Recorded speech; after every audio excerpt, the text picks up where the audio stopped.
আসসালামু আলাইকুম, welcome back to my channel Borna food fusion. আমার আজকের রেসিপিতে থাকছে শামি কাবাব বা টিকিয়া কাবাব। তবে চিরাচরিত মাংস আর বুটের ডালের সেই কম্বিনেশন আজ নয়, একদম আলাদাভাবে মাছ আর বেসন দিয়ে কাবাবটা তৈরি করে দেখিয়েছি। ইনশাল্লাহ আপনাদের খুব ভালো লাগবে।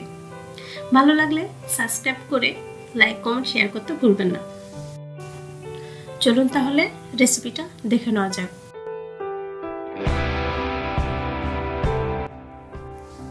আমি আজকে শামি কাবাব তৈরি করার জন্য রুই মাছের পিঠের অংশটা সিদ্ধ করে নিয়েছিলাম, আর সিদ্ধ করার পরে এখানে 1 কাপ পরিমাণ হয়েছে। দেখতে পাচ্ছেন আমি সবগুলো কাটা ছড়িয়ে নিয়েছি, আর মাছটা সিদ্ধ হওয়ার সময় সেখানে লবণ, মরিচ, হলুদ এগুলো দিয়ে সিদ্ধ করে নিয়েছিলাম। এবারে আসুন মূল উপকরণে। এখানে 1 কাপ পরিমাণ আমি বেসন নিয়ে নিয়েছি একটা প্যানে, আর চুলার আঁচটা একদম লো। সাথে 1 চিমটি লবণ এবং 1 চা চামচ জিরা গুঁড়ো দিয়ে বেসনটা আমি সুন্দর করে রোস্ট করে নেব। এই পর্যায়ে চুলার আঁচ কিন্তু একদম লোতে থাকতে হবে, যাতে করে বেসনটি পুড়ে না যায়। আর এভাবে জাল করার পরে আমি যখন ভেজে নিতে থাকবো তখন একটা সুন্দর স্মেল আসবে, মিষ্টি একটা ঘ্রাণ আসলে আমরা বুঝবো আমাদের বেসনটা একদম রোস্ট হয়ে গেছে। ভেজে নেওয়ার এক পর্যায়ে যখন সুঘ্রাণ চলে আসবে তখন এখানে আমরা অল্প অল্প পানি অ্যাড করে এটা আমরা সিদ্ধ করে নিব। একবারে কিন্তু পানি দিতে যাবেন না, তাহলে কিন্তু লাঞ্চ তৈরি হয়ে যাবে, আর সেই গুটি গুটি ভাব কখনোই যাবে না। আর কাবাবের সাথে দেওয়ার পরও সেটা মেল্ট হবে না। এই জন্য খুব সাবধানতার সহিত এটা আমরা সিদ্ধ করে নিব। আর এই কাবাবেও কিন্তু আমরা বুটের ডালের যদি মিশ্রণটা ব্যবহার করতে যাই, তাহলে 1 কাপ পরিমাণ বেসনের জায়গাতে সে বুটের ডালটা সুন্দর করে পুরো রাত ভিজিয়ে রেখে সেটা মেল্ট করতে হবে। মেল্ট করে একইভাবে এই যে বেসনটা আমরা সুন্দর করে সিদ্ধ করে নিচ্ছি, ওইভাবে ওই ডালটাও সিদ্ধ করে নিতে হবে, কিংবা সিদ্ধ করে ব্লেন্ডার করলেই হবে।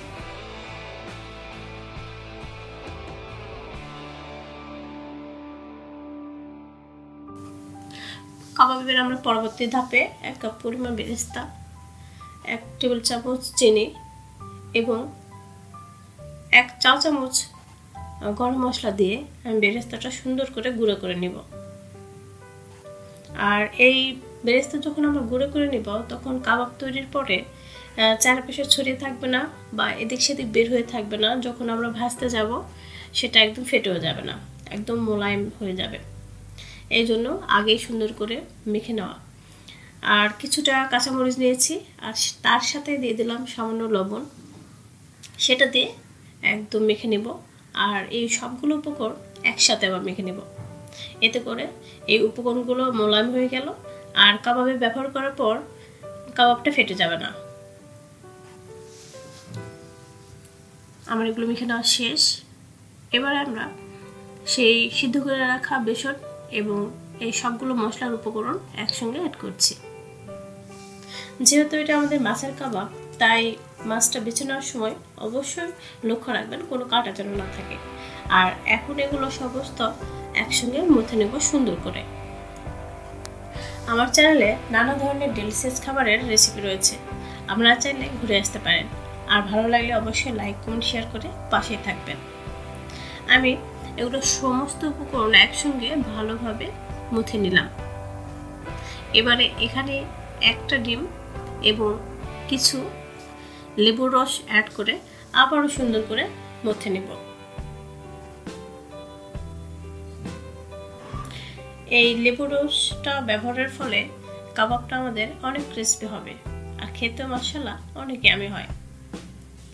এবারে আবারও সুন্দর করে এগুলো মুছে নেব।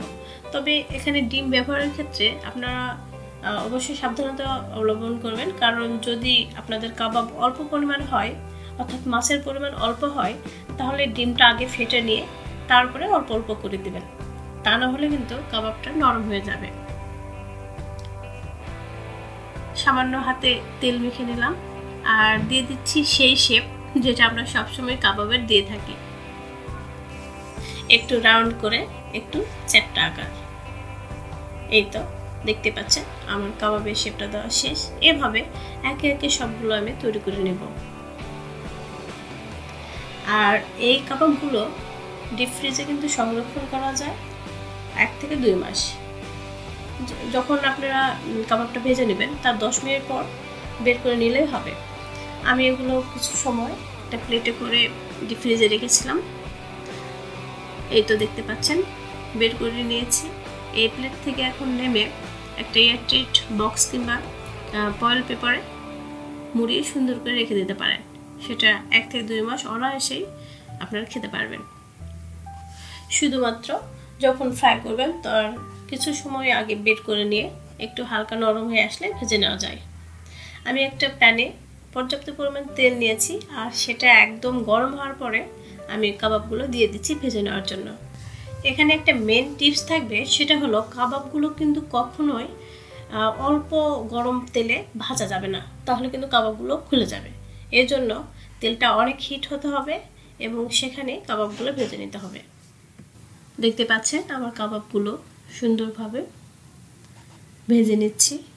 আর আরেকটা বিষয় হলো কাবাবগুলোর এক পাশে যখন ব্রাউন কালার হয়ে আসবে তখন আরেক পাশটা উল্টিয়ে দিবেন। এই তো দেখতে পাচ্ছেন আমার কাবাবগুলো একদম ভাজা হয়ে গেছে।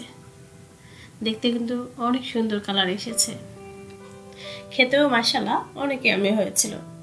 আপনারাও যদি আমার আজকের recipe step by step follow করে তৈরি করেন, আপনাদের কাবাবও একদম পারফেক্ট আর ইয়ামি হবে। তাহলে আর দেরি না করে আজই চটপট বানিয়ে ফেলুন এই মজাদার কাবাব এবং ইফতারিতে গরম গরম পরিবেশন করুন সবাইকে। তাহলে আর আজ কথা না বাড়িয়ে চলে যাচ্ছি, ফিরবো আবারও কোনো ডেলিশিয়াস মজাদার এবং লোভনীয় কোনো রেসিপি নিয়ে। ততক্ষণ সবাই ভালো থাকবেন। এই মহামান্বিত রমজান আপনাদের সবার জীবনে বরকত বয়ে নিয়ে আসুক। আল্লাহ হাফেজ।